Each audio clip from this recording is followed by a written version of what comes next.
ஒரு சிபிஎஸ் பேர் வச்சு அதுல ஒரு 6.5 லட்சம் பேர் இன்றைக்கு அந்த திட்டத்திலே நாம் இருந்து கொண்டிருக்கிறோம். கிட்டத்தட்ட ஒரு 35% பேர் தான் இப்போ பழைய ஓய்வூதிய திட்டத்திலே இருந்து கொண்டிருக்கிறார்கள்.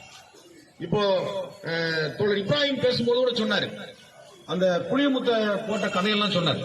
நம்ம புளியமுத்தையாவது நட்டுங்கன்னு தான் சொல்றோம். இப்ப அதை கூட நடுவதற்கு இவர்கள் தயாராக இல்லை அப்படிங்கறதா இப்ப நமக்கு முன்னால் இருக்கக்கூடிய மிகப்பெரிய கேள்வி.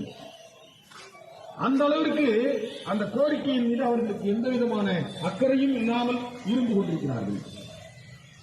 இப்ப இந்த மிக எழுச்சியோடு நம்முடைய தோழர்கள் கலந்துட்டு இருக்கிறாங்கன்னு சொன்னாங்க. வருகை வந்தவர்களுக்கு மிக்க நன்றி, உண்மையிலேயே பாராட்டுக்குரிய விஷயம். ஆனால் இந்த விளாத்திகுளம் வட்டத்தில் குறைந்தது ஒரு 1000 அரசு ஊழியர்களும் ஆசிரியர்களும் பணியாற்றிக் கொண்டிருக்கிறார்கள் அப்படின்னு நான் நினைக்கிறேன். ஆனால் அந்த 1000 பேரில் எத்தனை பேர் இங்கே வந்திருக்கிறோம் அப்படிங்கறதா இன்னைக்கு கேள்வி. நீங்க நமக்கு இருக்கக்கூடிய ஒற்றுமை உணர்வு என்பது முக்கியமானது. நீங்க குறைந்தது ஒரு 500 பேர் இப்போது இந்த விளாத்திகுளம் வட்டாட்சியர் அலுவலக வளாகத்திலே நின்று கொண்டிருந்தால் இன்றைக்கு இந்த அரசு நிச்சயமாக இந்த அரசுக்கு ஒரு மிகப்பெரிய அச்சத்தை